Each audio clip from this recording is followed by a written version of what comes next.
कुणाच्या बापाचा अरे कोण म्हणता देत नाही घेतल्याशिवाय राहत नाही. शेतकरी आंदोलन म्हणता देत नाही घेतल्याशिवाय राहत नाही. फार्मर आंदोलन आमच्या हक्काचा नाही कुणाच्या बापाचा आमच्या हक्काचा अरे त्याचा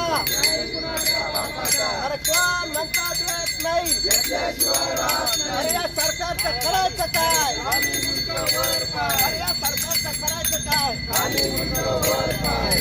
आमच्या हक्काचा कुणाच्या बापाचा आमच्या हक्काचा नाही कुणाच्या बापाचा अरे कोण बापाचा आमच्या हक्काचा नाही कुणाच्या बापाचा कोण म्हणता देत नाही घेतल्याशिवाय राहत नाही. अरे कोण म्हणता देत नाही घेतल्याशिवाय राहत नाही. या सरकारचं करायचं काय आणि उंच वर पाय. या सरकारचं करायचं काय आणि उंच वर पाय. पीक विमा देणाऱ्या सरकारचा धिक्कार असो. पीक विमा देणाऱ्या सरकारचा धिक्कार असो. शेतकऱ्याला पीक विमा शेतकऱ्याला पीक विमा द्यायलाच पाहिजे. कोण म्हणता देत नाही कोण म्हणता देत नाही घेतल्याशिवाय राहत नाही. पीक विमा आमच्या हक्काचा नाही कुणाच्या बापाचा पीक विमा आमच्या हक्काचा नाही कुणाच्या बापाचा अरे कोण मागणी घेऊन तुम्ही आज कृषी अधीक्षक कार्यालयासमोर आंदोलन वगैरे केलं, काय मागणी? आमची ही मागणी आहे की 2024 ते 25 खरीप पीक विमा हा शेतकऱ्याच्या खात्यावर जमा करण्यात यावा, ही आमची प्रमुख मागणी आहे.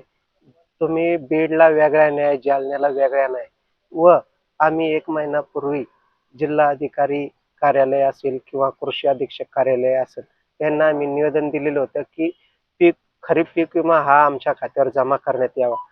त्यांनी 1 महिना झाला तरी सुद्धा आमची दखल घेतली नाही. त्यामुळं आज आम्ही कृषी अधीक्षक कार्यालयासमोर टाळ वाजून सरकारचा निषेध केलेला आहे. किती शेतकरी त्या कृषी पीक विम्यासाठी वंचित राहिले? छत्रपती संभाजीनगर तालुक्याला आतापर्यंत 1 रुपयाही मिळाला नाही. कोणत्याच शेतकऱ्याला पीक विमा मिळाला नाही. त्यामध्ये सुद्धा जाचकाठी पीक विमा कंपनीने टाकलेले आहे की तुम्ही कंप्लेंट करा.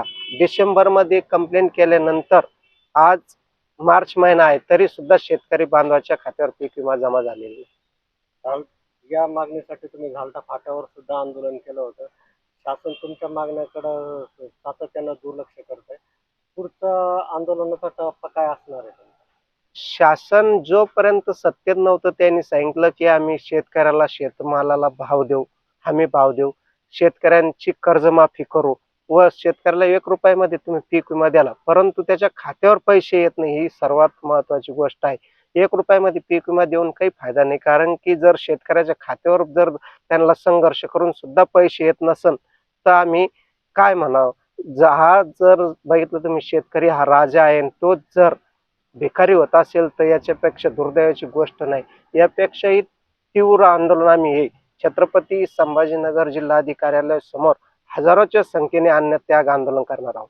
आपल्याकडं 2 मंत्री आणि काही लोकप्रतिनिधी आमदार आहे, हे अपयशी ठरले पीक विमा देण्यासाठी शेतकऱ्यांना, असं वाटतंय?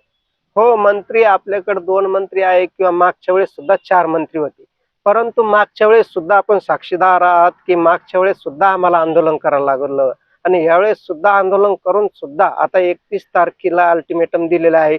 जर 31 तारखेच्या नंतर आम्हाला जर पीक विमा आला नाही तर आम्ही हजारोच्या संख्येने जिल्हाधिकारी कार्यालयासमोर बसणार आहे. कारण की आपले मंत्री हे फक्त राजकारणामध्ये व्यस्त आहे, त्यांना शेतकऱ्याशी काही देणं घेणं नाही.